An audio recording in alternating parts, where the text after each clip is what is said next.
अब तक हमने सीखा कि एमएस एक्सेल में किस तरीके से हम फॉर्मूलाज लगाते हैं, और अब हम सीखेंगे कि एमएस एक्सेल के जितना भी डेटा हम टाइप करते हैं उसको चार्ट में हम कैसे कन्वर्ट करेंगे। Introduction to charts.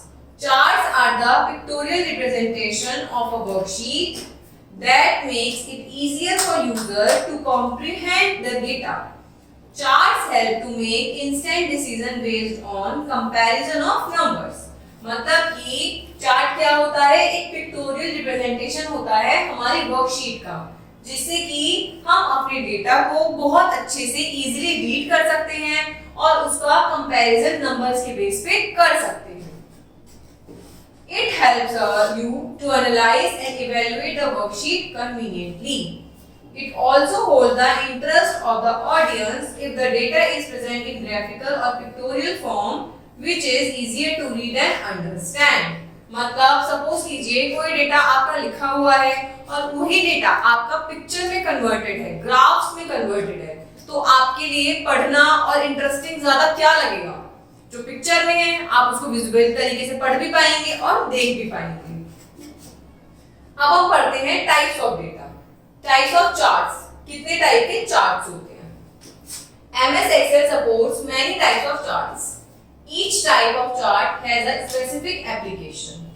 The chart type you select will depend on the type of data you are using and the purpose of the chart. भाई चार्ट क्या होते हैं? बहुत टाइप के होते हैं, बहुत टाइप के चार्ट हमारा एमएस एक्सेल सपोर्ट करता है। ठीक है, हर चार्ट की एक स्पेसिफिक एप्लीकेशन होती है। The chart type you select will depend on the type of data. जो भी आप चार्ट सेलेक्ट करते हैं वो आपके डेटा पे डिपेंड करता है कि किस पर्पस का डेटा है आपका, किस टाइप का आपको चार्ट बनाना है। Here are some common used charts in Excel. सबसे पहला होता है हमारा column chart. The column chart is one of the most commonly used chart type and is used to show the changes in data over a period of time or illustrate comparison among items. मतलब सबसे ज्यादा हम chart data को use करते हैं और जैसे जैसे पर ईयर चेंजेस होते रहते हैं हमारे, जैसे सपोज कीजिए कोई कंपनी है उसमें सेल और परचेज होती है, तो सेल में जिस तरीके से चेंजेस होते हैं वैसे ही हम चार्ट कॉलम चार्ट में देखते हैं। They are ideal for showing the variation in the value of an item over the time. मतलब हर ईयर आपकी सेल अलग अलग होती है, तो कॉलम चार्ट से देखना बहुत इजी हो जाता है कि किस तरीके से आपकी सेल अप एंड डाउन में गई है। सेकंड आता है bar graph. A bar graph illustrates comparison among individual items. Bar graph का काम होता है कि अलग-अलग आइटम में कंपैरिजन को दिखाना। Categories are organized vertically and values horizontally to place more focus on comparing values and items. मतलब कि जो कैटेगरी होती हैं वो वर्टिकली होती हैं और जो वैल्यू होती हैं वो हॉरिजॉन्टल बेस में होती हैं। Line chart. Line charts are mainly used to plan changes in data over time. ये क्या होता है? जैसे जैसे आपका data time by time change होता रहता है उसको रिप्रेजेंट करने के लिए हम लाइन चार्ट का यूज करते हैं। It shows trends in data at equal intervals. धीरे धीरे हर पॉज के बाद एक ट्रेंड चेंज होता है, ये उसको शो करता है। The best example of this chart can be weekly changes in temperature. जैसे हर वीक आपका टेम्परेचर चेंज होता रहता है तो आपका जो डेटा है वो फ्लक्चुएट करता रहेगा, है ना, तो वो लाइन चार्ट के द्वारा बहुत अच्छे से दिखाया जा सकता है। Area chart. An area chart displays the magnitude of change over time. Area chart क्या दिखाता है?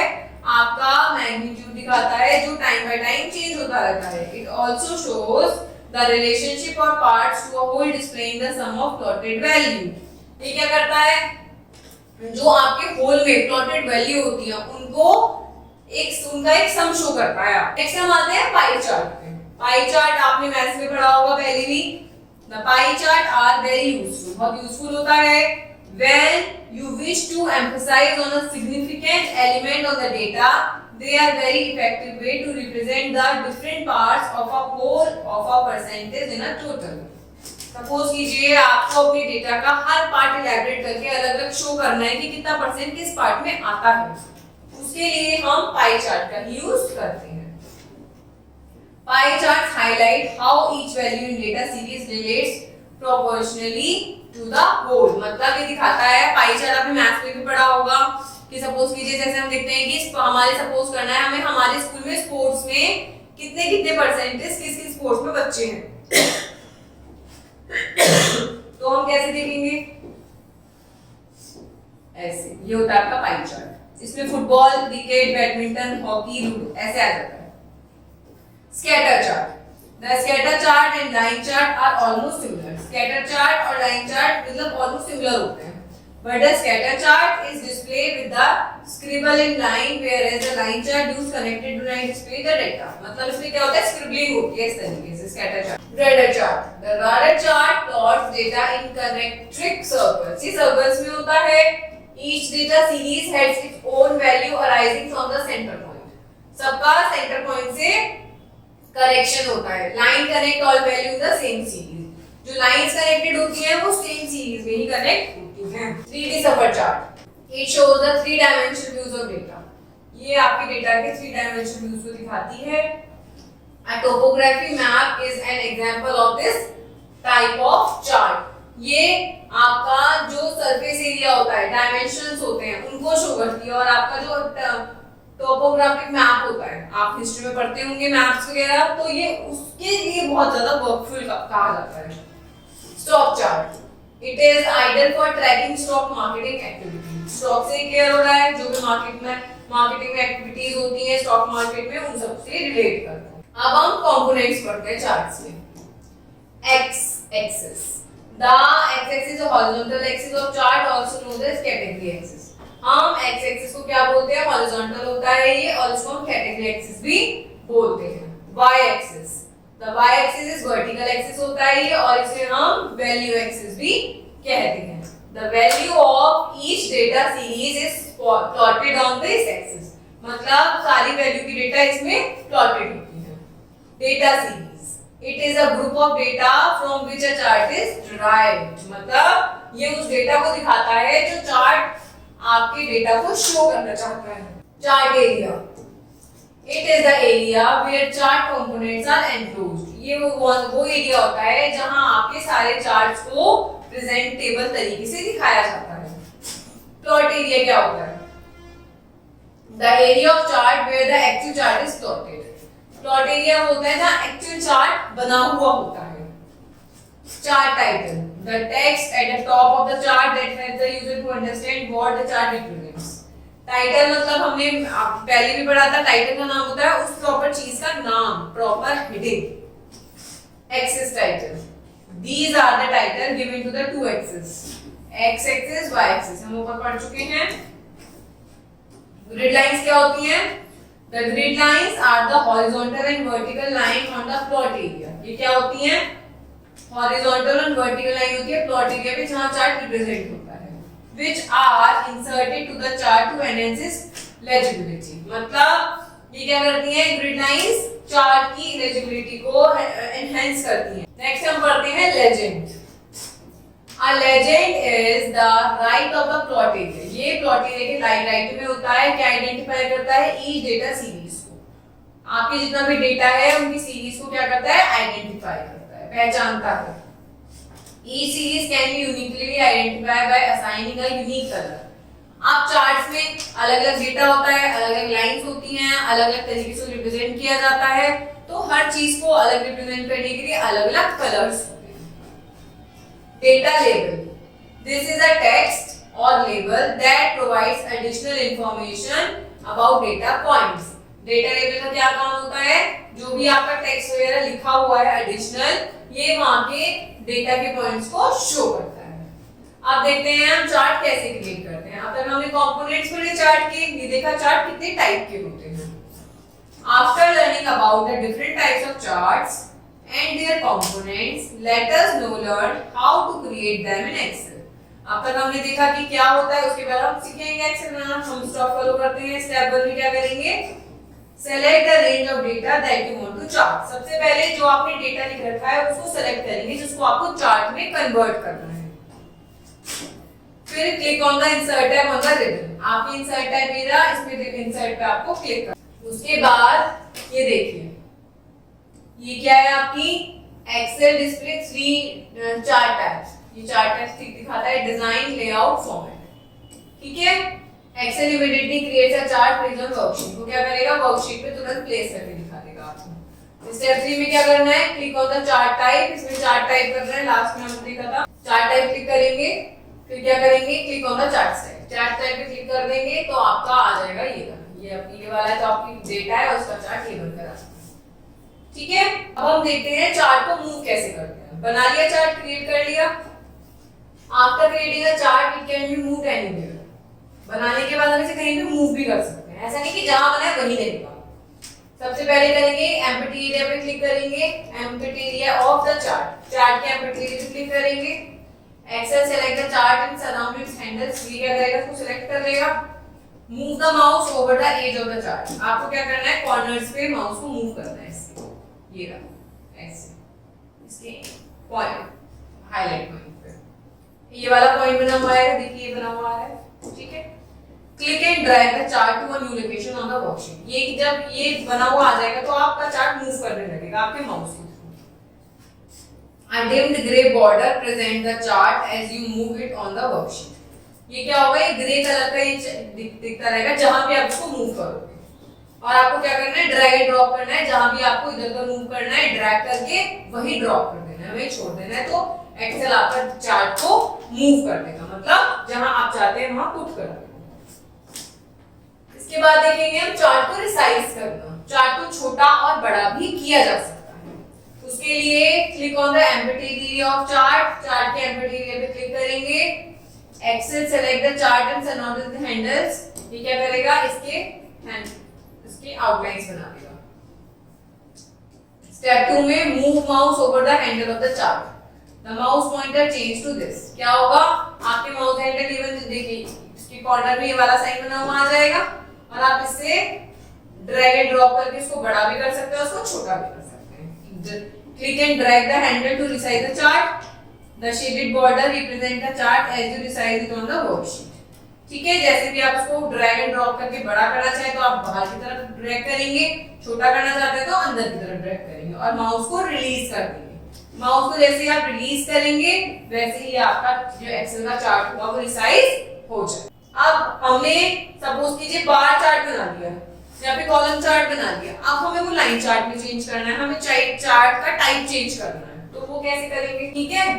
स्टेप 1 में क्या करेंगे, click on an empty area of a chart. Chart के एम्प्टी एरिया पे क्लिक करोगे आप, फिर कहां जाओगे, डिजाइन टैब में। ये आपका डिजाइन टैब, ठीक है। फिर आप क्या करोगे, चेंज चार्ट बटन टाइप। इसमें आपका आ गया आपका ये चेंज चार्ट टाइप। इसमें क्लिक करोगे आप। क्लिक करने के बाद क्या आएगा, डायलॉग बॉक्स आ जाएगा। यहाँ पे जब क्लिक करोगे तो ये डायलॉग बॉक्स अपीयर हो जाएगा। इसके बाद आपको जो भी न्यू चार्ट आपको समझ आता है आप उस पे टिक, जैसा भी आप चाहते हो उसके अलावा उस पे टिक करना है आपको। फिर आपको क्या करना है, click on the chart set कर दिया आपने और फिर आपको क्या करना है, ओके बटन पे क्लिक करना है। तो आपका क्या होगा, सपोज कीजिए कॉलम चार्ट है तो लाइन चार्ट में चेंज करना होगा तो अपने आप ही हो जाए। अब देखिए यहाँ Excel change the chart to Excel type you have selected. जो भी इसमें चार्ट सेलेक्ट हुआ होगा, आपने इस वाला किया था तो ये इसने सेलेक्ट चेंज कर दिया। Changing the layout of chart. अब हम चार्ट का लेआउट भी चेंज कर सकते हैं। लेआउट मतलब इसको अकॉर्डिंगली आप अपना डिजाइन के अकॉर्डिंग इसका लेआउट आप चेंज कर सकते हैं कि किस तरीके से अपीयर करेगा, ठीक है। You can change the chart layout to check how the element are position, ठीक है। स्टेप 1 में करेंगे, click on empty area of chart. Empty area chart पे टिक करना है। Click on design tab on the ribbon. आप design tab के ribbon पे टिक कर दोगे। फिर click on quick layout from the chart layout view. क्या करोगे आप, यहाँ पे क्विक लेआउट, ठीक है। आप यहाँ पे इसका क्विक लेआउट चेंज कर सकते हो अपना, जैसे भी आपको लगेगा। और सबसे बड़ी बात, आपको ये पूरा समझ में जब आएगा जब से प्रैक्टिकली आप 1 बाय 1 मेरे स्टेप्स के अकॉर्डिंग करेंगे, ठीक है। तो क्या होगा, आप अपने चार्ट का लेआउट भी चेंज कर सकते हैं। फिर आता है चेंजिंग द चार्ट टाइटल। हमने पढ़ा था ना चार्ट टाइटल भी होता है, वो भी हम चेंज कर सकते हैं। जैसे यहाँ पे लिखा हुआ है चार्ट टाइटल, तो आप चेंज कर सकते हो। उसके लिए आपको क्या करना है, click the title you want to change, ठीक है। आप टाइटल पे क्लिक कर दोगे। बॉक्स के अराउंड द टाइटल, ये इस तरीके से बॉक्स अपीयर आ जाएगा। आप अपना न्यू टाइटल लिख दोगे यहाँ पे और एंटर प्रेस कर दोगे, तो आपका क्या होगा, आपका जो चार्ट है वो न्यू टाइटल को डिस्प्ले कर देगा। इजी है ना, काफी अब आपने सपोज कीजिए डेटा बना लिया, चार्ट बना लिया, रीसाइज कर दिया, कलर चेंज कर दिया, सब कुछ चेंज कर लिया, बट अब आपको याद है कि अरे मेरा डेटा रह गया, तो मुझे डेटा ऐड करना था। वो कैसे करेंगे? Select the cell containing the data you want to add to the chart. अब आपको क्या करना है? सेलेक्ट करना है वो डेटा जो आपको चार्ट में चेंज करना है, जो भी लेवल आपको करना है। फिर आप जाएंगे होम टैब पे। होम टैब पे जाने के बाद आप क्या जाएंगे? Click on copy button to copy the data. Copy button पे जाएंगे, यहाँ पे कॉपी करेंगे डेटा को। Click on the chart you want to add to, उस चार्ट पे क्लिक करेंगे जो आपको ऐड करना है, और फिर यहाँ पे जाके आप पेस्ट। जैसे आप नॉर्मल करते हैं कॉपी पेस्ट का काम, ऐसे ही आपको चार्ट में भी यहाँ से कॉपी करके और अपने चार्ट में जाके पेस्ट, तो क्या होगा? आपका पेस्ट हो जाएगा। देखिए पहले आपका ये था 3 लाइंस थी इसमें, अब देखिए अब इसमें आपकी 4 लाइंस आ गई है। क्या कहता है? New data appears in the chart. जो न्यू डेटा है वो चार्ट में अपीयर हो गया, ये वाला। ठीक है, when you add data to a chart Excel automatically update the chart region. ये क्या करेगा? 4 था, अकॉर्डिंगली इसने 4 चेंज कर दिया, तो एक्सेल अपने आप ही चेंज कर दे। नेक्स्ट है, अब हमने ऐड करना तो सीख लिया, अब हम देखते हैं डिलीट कैसे किया जाएगा। Click the data you want to remove from the chart. आपने क्या करा? उस डेटा को सिलेक्ट कर दिया। Press the delete key to delete data from the chart. यहाँ पे आप डिलीट कर दोगे अपने कीबोर्ड से डिलीट प्रेस कर दोगे। जब आप कीबोर्ड से डिलीट प्रेस कर दोगे तो ये डेटा अपने आप ही उसमें से रिमूव हो जाएगा। नेक्स्ट पढ़ते हैं inserting spark line. Spark line होती है, अब तक तो हमने बड़ा बड़ा डेटा देखा कि हम चार्ट कैसे बनाते हैं। स्पार्क लाइन में क्या होता है? उसके आगे ही इसी छोटे से बॉक्स में सब कुछ कंटेन आ जाएगा आपका, वही जो भी आपका चार्ट बड़ा चार्ट है ना, वो छोटे चार्ट में आ जाएगा आपका। स्पार्क लाइन ये होती है। Sparkline is a new feature in Excel. Excel के अंदर न्यू फीचर है, ये है small size chart that can fit in a single cell. ये एक स्मॉल साइज का चार्ट होता है, एक सिंगल सेल में फिट हो जाता है। अब इसे क्रिएट करने के लिए क्या करेंगे? Click on the cell where you want to sparkline the appear.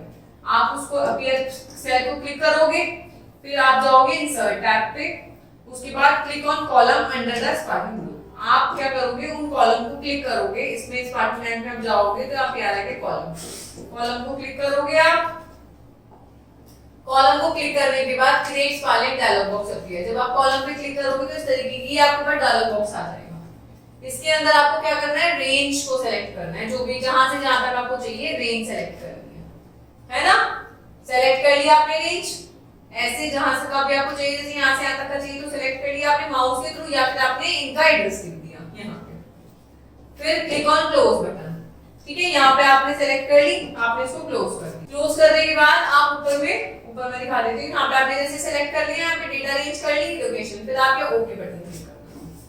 ठीक है, इसमें आपको डेटा रेंज अपीयर करना है। This area displays the cell which you have selected first step in this sparking. ठीक है, इसका मतलब है यहाँ तो डेटा आ गया आपका, और यहाँ जहां आपको ये डेटा दिखाना है, फिर आप क्लिक ओके बटन पे टिक कर दोगे तो देखिए इस तरीके से आपके पास sparkline. With proper use of spark lines, data analysis is quicker and more directed to the point. ये बहुत डेटा एनालाइज बहुत क्विकर तरीके से करता है और पूरी डायरेक्ट पॉइंट पे आपको ले आता है। The design tool appear on the Spricket tool tab, और ये Spricket tool tab कहाँ मिलता है? डिजाइन टूल में मिलता है। ठीक है, नेक्स्ट है, देखिए इस तरीके से पहले तो हमने आपको इसका दिखाया था, अब देखिए जब आप सेलेक्ट करेंगे रेंज ज्यादा तो ये सारे में आपका बन के आ जाएगा। You can edit and format the sparkling line by using these tools. ये जो टूल्स आपको बताए थे, डिजाइन टैब में जाके इस तरीके से आप इसमें भी चेंजेस कर सकते हो। अब हम देखेंगे हम अपने चार्ट को सेव कैसे करते हैं। हमने डिलीट करना सीख लिया, ऐड करना सीख लिया, चार्ट सीख लिए, उसके अंदर के कंपोनेंट सीख लिए। अब हम सेव कैसे करेंगे? In MS Excel the chart can be saved in 2 ways. 2 तरीके से सेव हो सकते हैं। पहला है एम्बेडेड चार्ट। ठीक है, it is a chart object that is placed on a worksheet and saved with that worksheet when the worksheet is worksheet saved. ये होता है, ये एम्बेडेड मतलब अंदर ही एक इनबिल्ट होता है। ये जब आप अपनी वर्कशीट को सेव करोगे तो ये ऑटोमेटिकली चार्ट भी सेव हो जाएगा वर्कबुक के साथ। दूसरा होता है chart sheet. It is a sheet in a workbook that contains only a chart. इसके अंदर सिर्फ डेटा नहीं होता, सिर्फ चार्ट होता है। It is beneficial when you want to view a chart separately from workbook data. इसका यूज हम जब करते हैं जब हमें डेटा नहीं देखना होता, हमें सिर्फ चार्ट देखना होता है। और एम्बेडेड चार्ट का यूज हम जब करते हैं जब हमें डेटा और चार्ट दोनों को ही देखना होता है। तो इस तरीके से हमने इस वीडियो में सीखा कि किस तरीके से हम एमएस एक्सेल के अंदर चार्ट्स बनाते हैं, उनमें डेटा ऐड कर सकते हैं, उन्हें डिलीट कर सकते हैं, किस तरीके से हम स्पार्कल लाइन चार्ट का यूज कर सकते हैं और किस तरीके से हम इसको सेव कर सकते हैं। Thank you.